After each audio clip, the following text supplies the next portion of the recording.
Subscribe our KC Trichy YouTube channel. Like, share and comment. ஆண்டவர்களோடு இருப்பாராக. ஆன்மாவோடும் இருப்பாராக. லூக்கா எழுதிய தூய நற்செய்தியிலிருந்து வாசகம். ஆண்டவரே மாற்றி உமக்கே.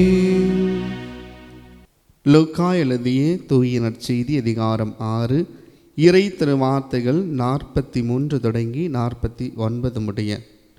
அக்காலத்தில் இயேசு தம் சீடர்களை நோக்கி கூறியது: கெட்ட கனிதரும் நல்ல மரமும் இல்லை, நல்ல கனிதரும் கெட்ட மரமும் இல்லை.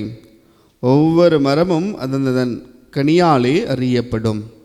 ஏனென்றால் முள்செடிகளில் அத்தி பழங்களை பறிப்பாரும் இல்லை, முட்புதர்களில் திராட்சை குலைகளை அறுத்து சேர்ப்பாரும் இல்லை.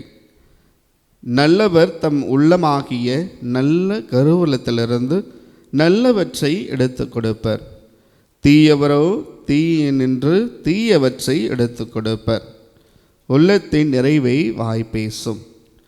நான் சொல்பவற்றை செய்யாது என்னை ஆண்டவரே ஆண்டவரே என ஏன் கூப்பிடுகிறீர்கள்? என்னிடம் வந்து என் வார்த்தையை கேட்டு அதன்படி செயல்படும் எவரும் யாருக்கு ஒப்பாவர் என உங்களுக்கு எடுத்து காட்டுகின்றேன்.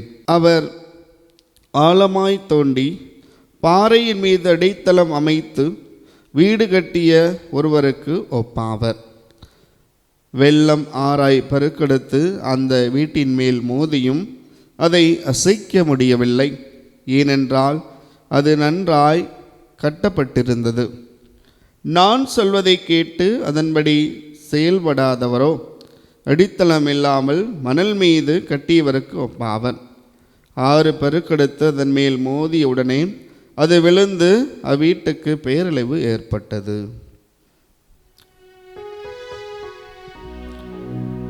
ஆண்டவரின் அருள்வாக்கு. கிறிஸ்துவே உமக்கு புகழ்.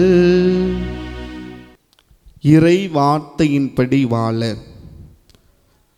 இயேசுவில் பிரியமுள்ள சகோதர சகோதரிகளே, இந்த இணையதளத்தின் வாயிலாக திருப்பலியிலே பங்கெடுக்கின்ற ஜெபிக்கின்ற உங்கள் கருத்துக்களை ஒவ்வொன்றையும் இறைவன் ஆசீர்வதிக்க வேண்டும் என்று சிறப்பாக இத்திருப்பலியிலே வேண்டிக் கொள்கின்றேன். இயேசுவின் போதனையை கேட்டு அதன்படி வாழ வேண்டும் என்று இன்றைய நற்செய்தி வாசகமானது நம்மை அழைப்பு விடுக்கின்றது. நற்செய்தியிலே அழகாக பார்க்கின்றோம், வாசிக்க கேட்டோம். நல்லவர் தம் உள்ளமாகிய நல்ல கருவூலத்திலிருந்து நல்லவற்றை எடுத்து கொடுப்பர். அப்போ இயேசுவோடு இணைந்திருப்பவர் நல்லவராகத்தான் இருக்க முடியும். அவர் வேறு வழியில் சென்றாலும் நாம் இப்பொழுது இறை வார்த்தை வாசித்து அதன்படி நம்மையை மாற்றிக்கொண்டு நல்ல பாவ சங்கீர்த்தனம் செய்து நாம் கடவுளோடு பயணிக்கின்றோமோ அப்பொழுது நம் உள்ளமும் கிறிஸ்துவின் உள்ளத்தை போன்று நல்ல உள்ளமாக மாற்ற முடியும். தவறுகள் செய்வது மனித இயல்புதான். ஆனால் எப்பொழுது நாம் இறைவனால் தொடப்படுகின்றோமோ, எப்பொழுது கடவுளின் வார்த்தையை திருவிழியத்தை வாசித்து அதன்படி நாம் வாழ ஆரம்பிக்கின்றோமோ அப்பொழுது நாம் நல்ல உள்ளமாக இயேசுவின் உள்ளமாக மாற்றப்படுகின்றோம்.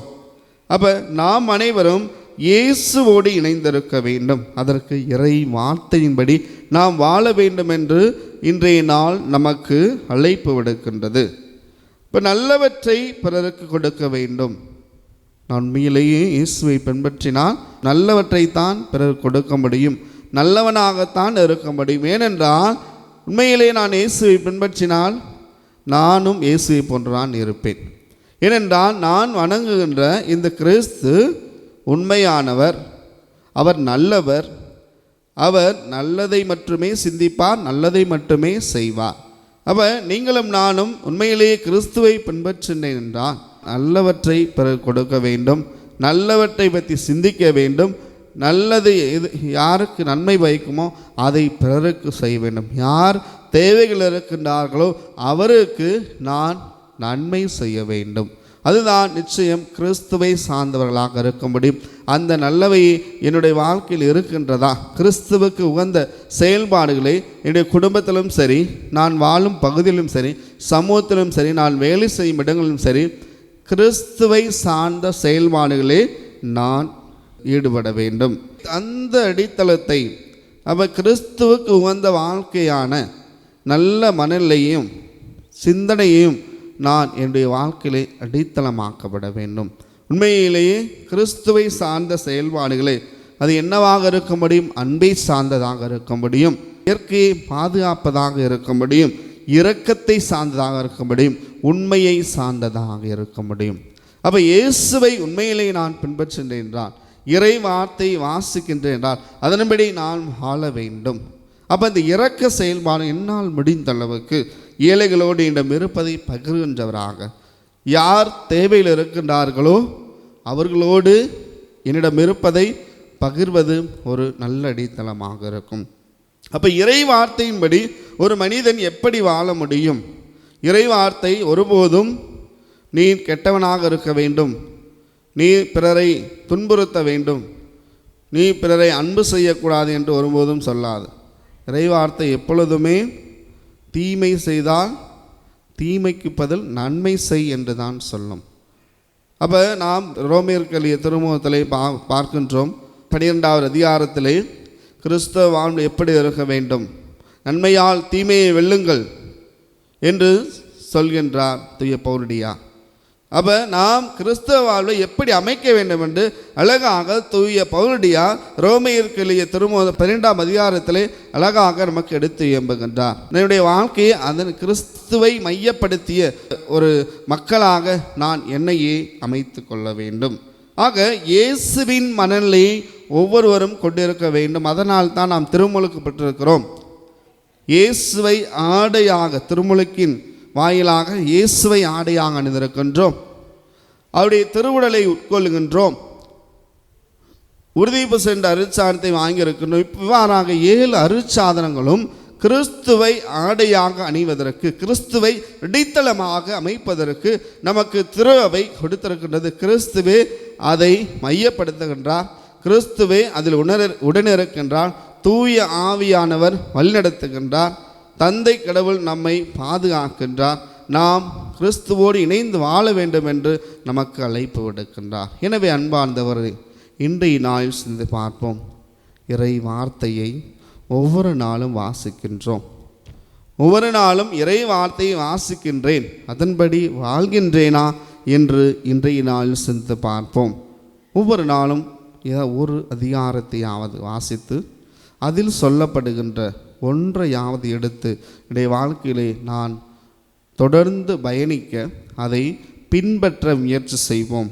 அப்பொழுது நிச்சயம் நம்முடைய வாழ்விலே கிறிஸ்து பயணிப்பார், கிறிஸ்து வாழ்வார், கிறிஸ்து என் வாழ்வை மாற்றுவார், கிறிஸ்து கொண்டிருக்கிற அந்த மனநிலை என்னோடு இருக்கும். இறை வார்த்தையின்படி வாழ்கின்ற பொழுது கடவுள் இன்னும் மிக மிக அதிகமாக என்னையும் எனது குடும்பங்களையும் என்னை சார்ந்தவர்களையும் நான் பயணிக்கும் ஒவ்வொருவரையும், என்னோடு பயணிக்கின்ற ஒவ்வொருவரையும் இறைவன் நிறைவாக ஆசீர்வதிப்பார். எனவே நண்பார்ந்தவர்களே, நமது உள்ளங்களில் இல்லங்களில் இரக்கம், அன்பு, உண்மை, இயற்கையை பாதுகாத்தல், தேவையில் இருப்பவருக்கு உதவுகள், இவற்றை அடிப்படையாக கொண்டு நமது வாழ்க்கை அமைப்போம். நாம் மனம் மாறியவர்கள் என்பதை மத்தேயு 3:8 குறிப்பிடுவது போல இயேசு கூறுகின்றார், நீங்கள் மனம் மாறியவர்கள் என்பதை அதற்கேற்ற செயல்களால் காட்டுங்கள். ஆமென்.